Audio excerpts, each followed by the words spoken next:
नमस्कार, मैं हूं यश खुराना। स्वागत है आपका आपका डॉक्टर कार्यक्रम में। दिल की बीमारियां दुनिया के सबसे बड़े हत्यारों में से है, जो सालाना 17.3 मिलियन लोगों की मौत का कारण बनती है। पूरी दुनिया में कई सरकारें दिल से जुड़ी बीमारियों के फैलाव को नियंत्रित करने में कोई कोर कसर नहीं छोड़ रही हैं। सैकड़ों रोगियों की मदद के लिए दवाइयों, सर्जिकल प्रक्रियाओं पर अरबों रुपए खर्च किए जा रहे हैं। इन सब के बावजूद दिल की बीमारियां पूरे विश्व के लोगों को अपना आसानी से शिकार बना रही हैं। यह साबित करता है कि कहीं कुछ गड़बड़ी जरूर है। और आज के दौर में देखें तो चौंकाने वाली बात तो यह है कि बुजुर्गों से ज्यादा दिल की बीमारियां अब युवाओं में भी देखने को मिल रही हैं।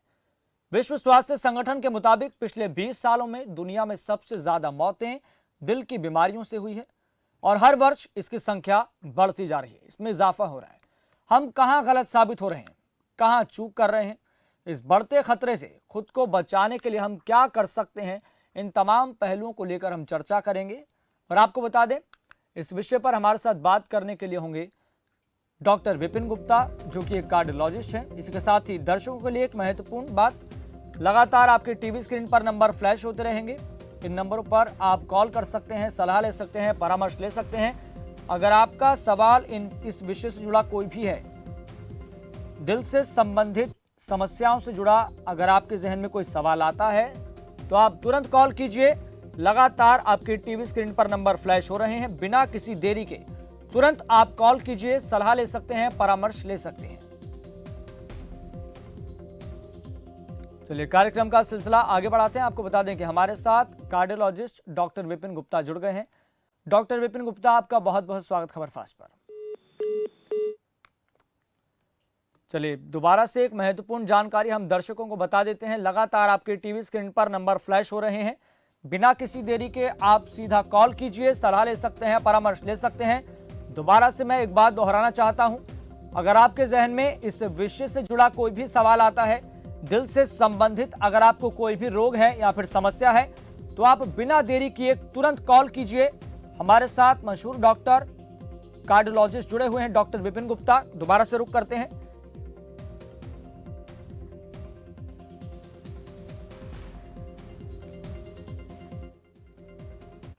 डॉक्टर विपिन गुप्ता, आपका बहुत बहुत स्वागत है खबरफास्ट पर। डॉक्टर विपिन गुप्ता, आप हमारी आवाज सुन पा रहे हैं? जी, सुन रहा हूँ। जी, डॉक्टर विपिन गुप्ता, मेरा बुनियादी सवाल हर कार्यक्रम में रहता है आपका डॉक्टर में। सबसे पहले हम बुनियादी सवाल में ये पूछते हैं कि जो कोई अंग होता है वो किस तरीके से काम करता है, फंक्शन किस तरीके से करता है, कितना महत्वपूर्ण है। तो दिल से संबंधित भी अगर बात करें तो दिल कितना महत्वपूर्ण है, किस तरीके से फंक्शन करता है? दिल जो है, इसमें ब्लड पंप करता है, पूरे शरीर को ब्लड सप्लाई देता है जी। तो इसमें क्या होता है कि गंदा खून पूरे शरीर से लौट के आता है, जो वेन्स के शरीर में आता है और वो आर्टरी के जरिए पूरे शरीर में फिर जाता है। तो ये 5 लीटर खून 1 मिनट में एक आदमी के अंदर दौड़ता है। जी, अब बात करते हैं, चूंकि मैंने अपने इंट्रो की शुरुआत हार्ट अटैक पर मैंने ज़्यादा जोर दिया था, एम्फसाइज किया था, तो मैं चाहूँगा कि सबसे पहले हम हार्ट अटैक से संबंधित सवालों पर जोर देते हैं, उन पर चर्चा करते हैं, हर पहलुओं पर। तो मेरा सबसे पहला सवाल ये है, हार्ट फेलियर क्यों होता है, इसका कारण, लक्षण, इसका इलाज? जी, देखिए हार्ट में सबसे पहले क्या होता है कि सांस फूलने लगती है, आदमी को चलने में सांस फूलती है, जीना चढ़ता है तो सांस फूलती है। तो सबसे पहली चीज सांस फूलना शुरू होता है कि आदमी को बैठे बैठे सांस फूलने लगती है। जब सांस फूलने लगती है तो अगर वो डॉक्टर से मिल लेता है तो उसे फायदा हो जाता है। अगर डॉक्टर से नहीं मिलता, घबराहट होगी और सांस फूलेगी, सीने में दर्द भी बता सकता है वो। तो इसके साथ वो हमारे पास आता है और इसमें लक्षण यही मिलते हैं। फिर ये है कि क्या कारण है जिसकी वजह से हार्ट फेल हो रहा है। ब्लड प्रेशर बढ़ फेल हो रहा है तो ब्लड प्रेशर कंट्रोल करना इम्पोर्टेंट है, या हार्ट में रुकावट की जो धड़कन बिगड़ी हुई है उसकी वजह से हार्ट फेलियर में जा रहा है। तो कई सारे अलग अलग कारण होते हैं जिसकी वजह से हार्ट फेलियर में जाता है। इसका तो डॉक्टर विपिन गुप्ता, मैं आपको माफी के साथ रोकना चाहूंगा, आप कारणों के बारे में चर्चा कीजिएगा, लेकिन उससे पहले हम एक दर्शक का सवाल ले लेते हैं। फूलचंद हमारे साथ जुड़ गए हैं। फूलचंद जी, आपका बहुत बहुत स्वागत है। आपका सवाल क्या है?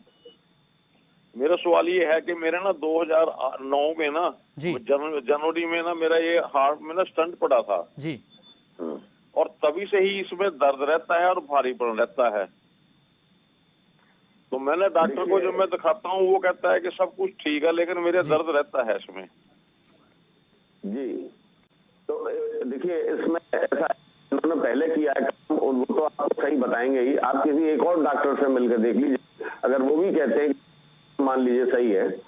देखिए ऐसा होता है कि हार्ट अटैक हुआ तो हार्ट का जो मसल है वो कुछ देर तक सर्वाइव करता है, उसके बाद उसकी भी डेथ हो जाती है। तो जितनी एंजियोग्राफी एंजियोप्लास्टी यूजफुल होती है, और देर से कराएंगे इसको तो उस मसल, जैसे कि किसी की चीज की मृत्यु होती है तो एक सर्टेन आप समय तक अगर कर देंगे तो फायदा होगा, अन्यथा तो चाहे आप छल्ला डलवा लें, कुछ भी डलवा लें, उसकी रिकवरी उतनी नहीं आती।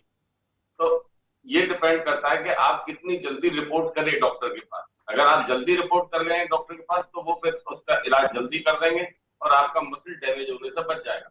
हम ज्यादातर लोग मरीज से ये कहते हैं कि जब भी आपको हार्ट की तकलीफ हो आप हमारे पास गोल्डन आवर में आइए, बढ़िया टाइम में आइए। अगर 1 घंटे में आएंगे आप तो आपका कोई डैमेज नहीं होगा। 2 घंटे में आएंगे 10% डैमेज होगा, और जैसे जैसे घंटे बढ़ जाएंगे 6 घंटे के बाद फिर नुकसान हो चुका होता है। लेकिन ऐसा भी होता है कि किसी मरीज को सीने में दर्द हो रहा है, अटैक हो रहा है, तो हम एंजियोग्राफी करते हैं, उसमें छल्ला तो हम डाल ही देते हैं। उसकी वजह ये होती है कि उससे कुछ ना कुछ इंप्रूवमेंट तो उसे मिलता है, लेकिन जितना इंप्रूवमेंट अर्ली आने पे मिलेगा उतना इंप्रूवमेंट वैसे नहीं मिलेगा। चलिए फूलचंद जी, बहुत बहुत धन्यवाद सवाल पूछने के लिए। एक और दर्शक हमारे साथ जुड़ गए हैं, मदन लाल। मदन लाल जी, आपका बहुत बहुत स्वागत है। आपका सवाल क्या है? जी मदन लाल जी, हम आपकी आवाज सुन पा रहे हैं, आप सवाल पूछिए। जी मदन लाल जी, सवाल पूछिए।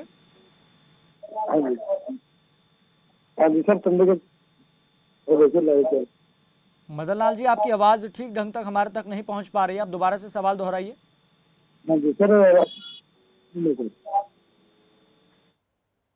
आवाज साफ नहीं आ रही। चलिए, संपर्क टूट गया है।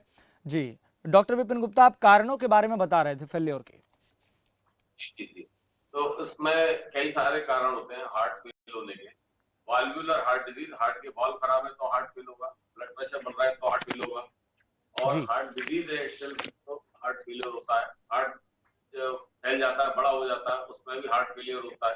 तो ये कई सारे कारण होते हैं जिसमें हार्ट फैल जाता है और मरीज को सांस फूलने लगती है, घबराहट होती है, सीने में दर्द होता है, पसीना आता है। तो इस तरह की परेशानियां रहती है। इसमें टाइम से अगर इलाज हो जाए तो उसे इम्प्रूवमेंट मिलती जाती है, ग्रेजुअली मिलती चली जाती है, मरीज ठीक हो जाता है। लेकिन इलाज कॉन्स्टेंट लेना पड़ेगा। ज्यादातर लोग हमारे पास जो आते हैं वो कुछ समय तक इलाज लेते हैं, जैसे ही उन्हें आराम मिला तो फौरन बंद कर देते हैं दवाओं, फिर और गंभीर अवस्था में वो हमारे पास आते हैं। जी डॉक्टर विपिन गुप्ता, एक और मेरा सवाल है, क्या इस हार्ट अटैक को रोका जा सकता है क्या? बिल्कुल रोका जा सकता है। ये प्रिवेंटिव चीज है कि आदमी अपने स्वस्थ चीजें खाए पिए, खान पान पर पहले ध्यान दें। जी जो बिल्कुल शुद्ध खाना है वो खाना खाएं, अपने जो बिल्कुल प्योर चीजें जी हैं। वैसे मिलती नहीं है लेकिन हम कोशिश कर सकते हैं अपने लिए खाने पीने के लिए। दूसरा, स्मोकिंग ना करें, क्योंकि स्मोकिंग से हमारी एक और प्रॉब्लम है कि हार्ट अटैक हमारे यहाँ हिंदुस्तान में, एशियंस में एक अर्ली एज पे होता है। मतलब जी ये है कि अगर यूरोपियन में 50 साल की उम्र पे होगा तो हमारे यहाँ 30 साल की उम्र पे हार्ट अटैक मिल जाता है, यंग जनरेशन में मिल जाता है। आजकल यंग जनरेशन जो है बिल्कुल। स्मोकिंग बहुत कर रही है, अल्कोहल का सेवन बहुत कर रहे हैं, एक्सरसाइज कर रहे हैं लेकिन एक्सरसाइज भी नहीं कर रहे, टेंशन में ज्यादा, स्ट्रेस में है। तो ये कई सारे रीजन है जिसकी वजह से हार्ट की समस्या बढ़ रही है। जी एक दर्शक हमारे साथ जुड़ गई हैं, रानी सोनीपत से। रानी जी, आपका बहुत बहुत स्वागत है। आपका सवाल क्या है? मेरा सवाल ये, मेरे को 9 में हार्ट अटैक हुआ था। जी मेरा हार्ट 35% का काम कर रहा है। जी मैंने इंडिया का कोई डॉक्टर बड़ा बड़ा नहीं छोड़ा, सबको दिखाया। जी स्टंट भी डल गए 2 मेरे को। अब मैं यहाँ से 5 फुट तक नहीं चल सकती, सांस फूलता है, 2 सांस फूलता है, फिर बीपी हाई हो गया, वो भी पैरालिसिस भी हो गया, 4 साल हो गया। जी अब मैं चल नहीं सकती, चलती हूँ तो सांस बहुत फूलता है। रानी जी, आपकी 3 उम्र बार क्या है? मेरी उम्र उस टाइम 42 साल थी जब हार्ट अटैक हुआ था। जी और आज क्या उम्र है? डलवा दी। हाँ जी, आज क्या उम्र है आपकी? अब 52 साल है।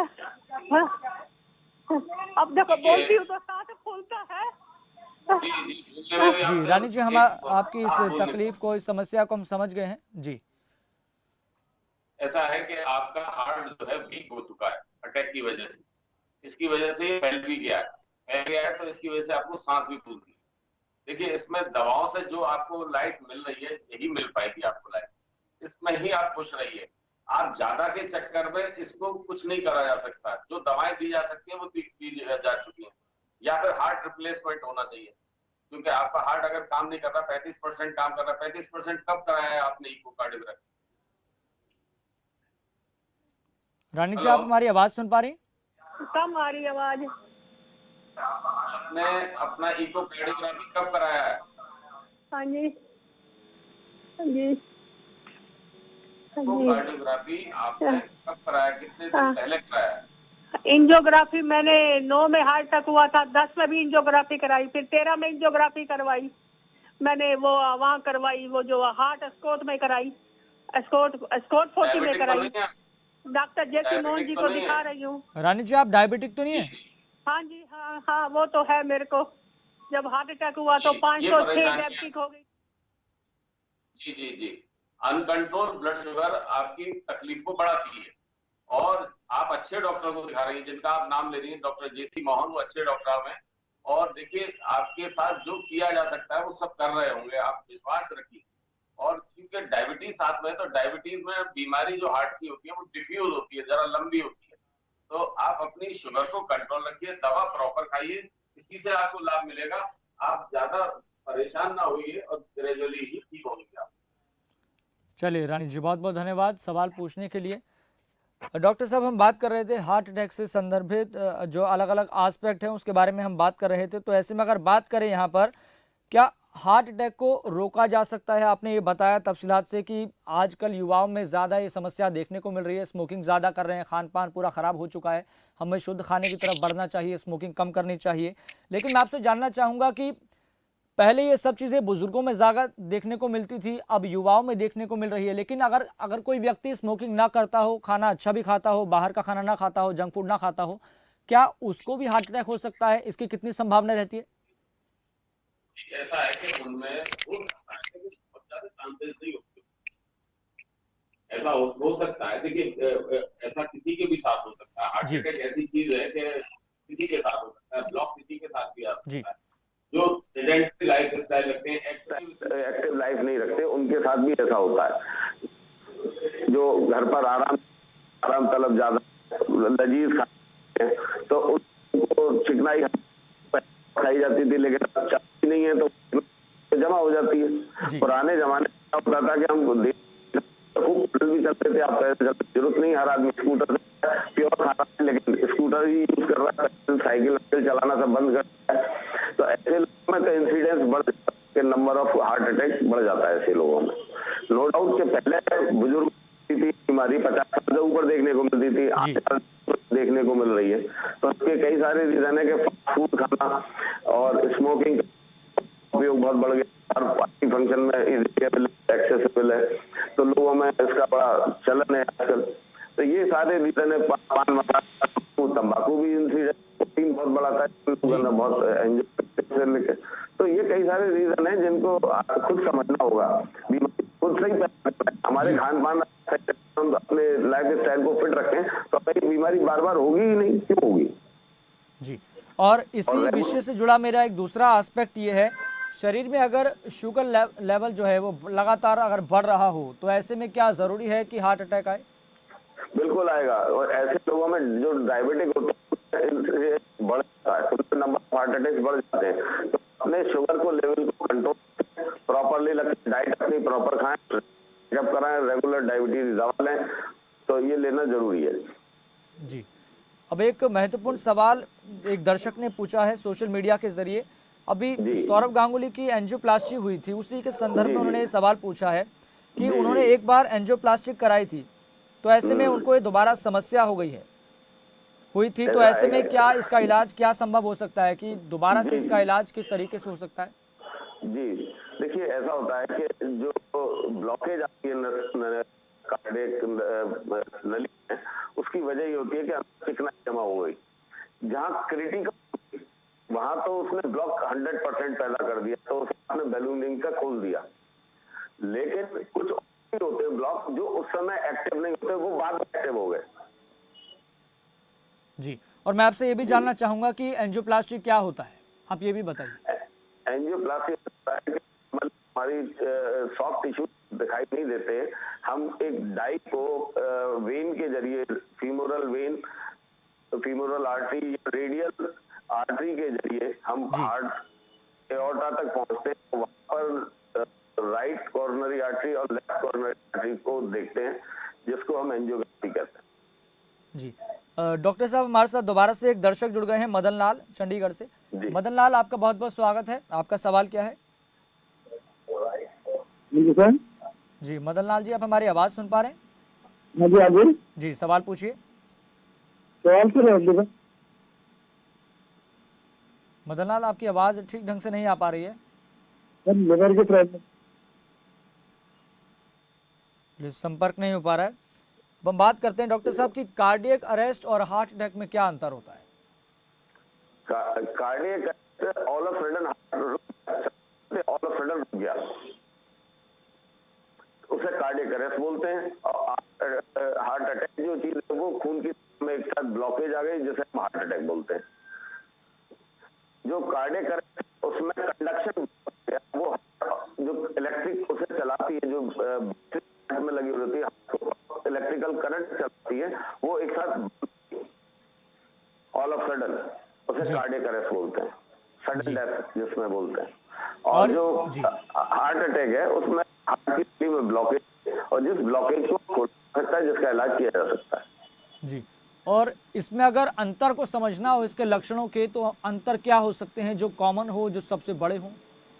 जो हार्ट अटैक में होता है तो सीना दर्द, उल्टी होना, पसीना, ये पता चल जाता है कि वो हार्ट अटैक हो रहा है। लेकिन कार्डियक अरेस्ट में तो किसी को पता ही नहीं लगता, कोई चलते चलते लिखा हुआ कई बार ऑल ऑफ सडन डेथ हो गई और पता ही नहीं लगा कि क्या तकलीफ थी क्या नहीं था, तो ये ऐसा हो जाता है कई बार। जी, और मेरा एक सवाल इससे भी है कि हार्ट वाल्व डिसीज क्या होता है? हार्ट वाल्व डिजीज होता है कि हमारे शरीर में 4 वाल्व होते हैं, mitral valve, valve, tricuspid valve and pulmonary valve. Commonly हमारे 2 वाल्व ज्यादा अफेक्टेड होते हैं। यंगर एज में, 12 की उम्र में, जिन लोगों का गला बार बार खराब होता है, उससे टॉक्सिन रिलीज होता है, वो हमारे वाल्व को खराब कर देता है, हार्ट के वाल्व को खराब कर देता है, हो जाते हैं, सारे वाल्व खराब हो जाते हैं। तो हमारे यहाँ जो होता है वो माइट्रल वाल्व ज्यादा खराब हो जाता है, तो उसके टॉक्सिन की वजह से वो चिपक जाता है, तो उसमें से फिर निकलता है, तो उसकी दिक्कतें आनी शुरू हो जाती हैं। किसी में वो लीकेज जाता है, तो इस तरह की समस्याएं पैदा होती हैं। जी, और एक सवाल ये भी है कि एंडोकार्डाइटिस क्या होता है, इसके लक्षण, इसका इलाज, इसमें कौन कौन से हमें टेस्ट कराने चाहिए? एंडोकार्डाइटिस जो ब्लड इन्फेक्शन की वजह से होता है, जो वॉल्व्स पर होते हैं वहां पर कर जाते हैं बैक्टीरिया, तो इसके लिए ब्लड कल्चर कराते हैं। ब्लड कल्चर की जो रिपोर्ट होती है उसके से फिर इलाज किया जाता है, एंडोकार्डाइटिस उसको बोलते हैं। जी, और इसमें हमें कौन कौन से टेस्ट कराने चाहिए, इसके लक्षण क्या होते हैं अगर इस तरह की समस्या पैदा होती है तो? जॉइंट पेन हो, बुखार आना, जी, सांस फूलना, घबराहट होना, इस तरह की शिकायत होती है। इसमें ब्लड सीबीसी कराते हैं और ब्लड कल्चर कराते हैं। ब्लड कल्चर से पता चलता है कौन सा बैक्टीरिया है वो किस तरह से अफेक्ट कर रहा है। जी, और डॉक्टर विपिन गुप्ता, एक महत्वपूर्ण सवाल मेरा यह है कि आजकल जब बच्चे पैदा होते हैं तो 1000 में से या फिर 1 लाख में से कोई एक ऐसा बच्चा होता है जिसके दिल में छेद मिलता है, तो ऐसे में ये छेद की जो समस्या है कितनी गंभीर आप इसको मानते हैं और इसका इलाज किस तरीके से किया जा सकता है? और बड़ी बात, अगर किसी माता को अगर उसके बेटे के 15 साल बाद पता लग रहा हो कि उसके दिल में छेद है, तो ऐसे उस स्थिति में क्या करना चाहिए? देखिए, इसमें लोग मिलती हैं ऐसी बीमारियां, जो बच्चे पैदा होते हैं उनमें ASD, एट्रियल सेप्टल डिफेक्ट या वेंट्रिकुलर सेप्टल डिफेक्ट, ये मिलते हैं, कॉमनली मिलते हैं। और ये कंजेनाइटल हार्ट डिजीज में आता है, जिसमें कुछ बच्चे नीले पड़ जाते हैं, साइनोटिक हार्ट डिजीज, कुछ बच्चे नीले नहीं पड़ते, उन्हें एसाइनोटिक हार्ट डिजीज बोलते हैं। अच्छा, इनका पहले करेक्शन नहीं होता था, पहले ऑपरेशन ओपन सर्जरी होती थी, अब बगैर ऑपरेशन के भी ठीक हो जाते हैं।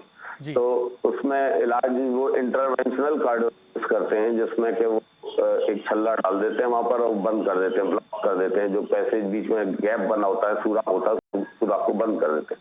वीएसडी सबसे ज्यादा कॉमन होता है बच्चों में, और कुछ बच्चों में तो वो इस तरह की वैरायटी होती है कि कुछ के साथ वो अपने आप से खत्म हो जाता है, ग्रेजुअली भी ठीक हो जाते हैं कुछ के, लेकिन कुछ के जो बड़े होते हैं वो नहीं बंद होते, तो उसमें फिर सर्जिकल करेक्शन ही कराना होता है। जी, मतलब ये हम कह सकते हैं कुल मिलाकर के इस समस्या का भी इलाज है। जी जी जी, हमारे साथ 2 दर्शक जुड़ गए हैं, हम उनका एक एक करके सवाल ले लेते हैं। डॉक्टर साहब, नितेश सिंह हमारे साथ जुड़ गए हैं। नितेश जी, आपका बहुत बहुत स्वागत है। आपका सवाल क्या है? हेलो। जी नितेश जी, हम आपकी आवाज़ सुन पा रहे हैं, आप सवाल पूछिए। मेरी। जी नितेश जी, आप सवाल पूछिए। हाँ सर, वो मैंने हार्ट के वो 2 छल्ले गिरवाए जी। जी सर, वो तीसरा और डालने की कह रहे थे। जी। जी तो मान लो कितना दिन का गैप होना चाहिए? ऐसे गैप आवश्यकता नहीं है, आपको ये करना है। देखिए उनको ब्लॉकेज एंजियोग्राफी में जैसे पहले आपको तकलीफ रही तो अब कुछ समय ठीक रहे, फिर उसके बाद तकलीफ हो कि आपको छल्ला डालना पड़ सकता है। अगर सिंगल वेसल डिजीज तो छल्ला डालते हैं, ट्रिपल वेसल डिजीज होती है तो बाईपास सर्जरी फायदेमंद रहती है, उसमें फिर छल्ले फायदे नहीं करते। चलिए नितेश जी, बहुत बहुत धन्यवाद सवाल पूछने के लिए। एक और दर्शक हमारे से जुड़ गए हैं, करनैल सिंह। करनैल सिंह, आपका बहुत बहुत स्वागत। आपका सवाल क्या है? ऐसा था जी। जी करनैल जी, आप हमारी आवाज़ सुन पा रहे हैं? करवाई हुई है जी। करनैल जी, आप दोबारा से सवाल दोहराइए। मेरी बाईपास सर्जरी है जी। जी, बाईपास सर्जरी है जी। आपकी उम्र कितनी है? उम्र जी मेरी 60 साल से ऊपर है जी। जी। जी ऐसा है इसका जी, 60 साल से उम्र मेरी ऊपर है जी। 2007 में मेरी बाईपास सर्जरी हुई थी जी। जी, और अब समस्या क्या आ रही है? समस्या ऐसा है जी, 2 साल डायबिटीज का आ गया जी, थोड़ा शुगर का। जी, डॉक्टर विपिन गुप्ता, आपने सवाल सुना? देखिए दवा को कंट्रोल रखिए, और उसके जो रेगुलर ट्रीटमेंट एस्पिरिन आप ले तो वहाँ रेगुलर अपने किसी डॉक्टर को दिखाते रहिए। बाईपास हो गई तो आपको जो ग्राफ्ट लगा वो चलता होगा, कोई दिक्कत नहीं है, आपको कोई परेशानी। वैसे तो शुगर कंट्रोल करने वाली बात है, शुगर कंट्रोल रखिए। शुगर आप कंट्रोल करके रखेंगे तो आपकी सर्जरी सब खराब हो जाएगी। तो आपको जो सबसे ध्यान देने वाली चीज है वो डायबिटीज कंट्रोल करना और पतला करने वाली दवा रेगुलर लेना है, जिससे कि आपका सर्कुलेशन सही बना रहे हार्ट का। चलिए करनैल सिंह, बहुत बहुत धन्यवाद सवाल पूछने के लिए। डॉक्टर साहब, अगर यहाँ पर बात करें कार्डियोमायोपैथी क्या होता है, इसमें इलाज किस तरीके से किया जा सकता है, इसके लक्षण क्या होते हैं शुरुआती? जी ऐसा होता है कि कार्डियोमायोपैथी में हार्ट का फैल होता है, और एक जिसमें मोटा हो जाता है। 2 तरह की कार्डियोमायोपैथी है, जिसमें कि हार्ट मोटा हो जाता है। वो उन लोगों में मिलता है जिनको ब्लड प्रेशर रहता है, ब्लड प्रेशर की जो दवा नहीं खाते उनका हार्ट मोटा होता है, या उनके एक वॉल्व में तो हार्ट मोटा हो जाता है। कुछ को जेनेटिकली वो मोटा मिलता है जिससे वो बहुत मोटा होता है। तो इससे सीने में दर्द, हार्ट अटैक की तरह के इसके सिम्टम होते हैं, सांस फूलना, सीने में दर्द होना, घबराहट, सीने आना, इस तरह की चीज होती है। ये इसकी जांच ईसीजी या इको से की जाती है, उससे पता लग जाएगा कि आपका हार्ट मोटा हो रहा है, और इसका इलाज संभव है। रेगुलर लेना है तभी मरीज ठीक होता है। एक दूसरा होता है कि हार्ट फैल जाता है। हार्ट फैल जाता है, अपने आप से भी फैल जाता है। कई अटैक के बाद, हार्ट अटैक हुआ किसी को, हार्ट अटैक के बाद, या किसी को प्रेगनेंसी हुई, प्रेगनेंसी में उसका हार्ट फैल गया, तो प्रेगनेंसी की वजह से हार्ट फैल जाता है, और जो मसल है हार्ट का उसकी वजह से भी हार्ट फैल जाता है। तो उसमें भी इलाज तो सब में हो जाता है। जो सिम्टम वो यही होते हैं कि हार्ट सांस फूलना, सीने में दर्द होना, घबराहट होना, और पैदल चलने में फूल जाना, तो इस तरह से पता लगता है। जी, डॉक्टर साहब, एक दर्शक हमारे साथ जुड़ गए हैं, विकास जनकपुरी से। विकास, आपका बहुत बहुत स्वागत है। आपका सवाल क्या है? मेरा सवाल ये है आपसे जी जी कि मुझे सर 2014 में जो है पैरालाइसिस अटैक आया जी जी, किस साइड में पैरालिसिस? और उसके बाद में जो है ब्लेंडिंग में जो है मेरा ट्रीटमेंट चला। और ब्लेंडिंग में ट्रीटमेंट के बाद में जो है लगभग 3 साल जो है मैं मतलब फिट हो गया, दुरुस्त बिल्कुल। जी जी और उसके बाद में जो है मैंने दवा बंद कर दी। जी दवा बंद करने के तुरंत बाद जो है अब जो है 1-2 साल तो मामला सही चला। जी अब जो अभी 4-5 दिन पहले मुझको जो है हल्का पैर में जो है हल्की जो है ऐसा मालूम पड़ा ना पैर के अंदर हड्डी नहीं है और पैर जो है एकदम जमीन पर गिर गया मेरा। जी और हाथ में भारीपन महसूस हुआ। जी तो उन्होंने मुझको जब सलाह दी थी, डॉक्टर सुनील थे ब्रेंडिंग में, कार्डियोलॉजी स्पेशलिस्ट, तो उन्होंने ये बताया कि आप ऐसा करो स्टंट डलवा लो। लेकिन मेरे जो 2-4 मिलने वाले हैं उन्होंने कही कि स्टंट का हिसाब ऐसा होता है कि कभी भविष्य में अगर ज्यादा बीपी हाई हो जाए तो अगर स्टंट फट जाता तो लेने के देने पड़ जाती। तो मैंने उस समय स्टंट नहीं डलवाए। ऐसा कुछ नहीं है, आप मेरी बात सुनिए। पहला मेरे कुछ सवालों के जवाब बताइए कि आपने किस तरफ फांसी मारी थी, right side left side? Left side. है जी, लेफ्ट साइड, लेफ्ट। ओके। आपका ब्रेन का सीटी एमआरआई कुछ हुआ था जिसमें ये हेमरेज पता लगा हो या क्लॉटिंग बताई हो? क्या बताया था आपको? एंजियोग्राफी करी थी उन्होंने ब्रेन की आपको? हार्ट की एंजियोग्राफी करी थी उन्होंने। उसमें उन्होंने जो है 60, 70, 80 3 लिखी थी। बोले 80% हार्ट ब्लॉक है और 70% जो है राइट ब्लॉक है और 60% जो है माइंड ब्लॉक है। अच्छा अच्छा, देखिए ऐसा है कि इसमें अब आप एक तो दवा खाइए, दवा नहीं खाएंगे तो आप काम बढ़ा देंगे। तो आप रेगुलर दिखाइए किसी डॉक्टर को, सीटी और हार्ट का वो कराइए, उसके बाद ही कुछ पता लगेगा कि स्टेटस क्या है इस समय। चलिए विकास, बहुत बहुत धन्यवाद सवाल पूछने के लिए। जी डॉक्टर विपिन गुप्ता, आपका ही बहुत बहुत धन्यवाद इस खास कार्यक्रम आपका डॉक्टर में जुड़ने के लिए। बहुत बहुत धन्यवाद। तो दिल की बीमारियां बढ़ती जा रही हैं, इस बात में कोई संदेह नहीं है। ये बात हर साल आ रहे आंकड़ों से पता भी लग रही है। लेकिन बड़ी बात यहाँ पर यह है कि इसको रोकना और नियंत्रित करना बेहद ज़रूरी है।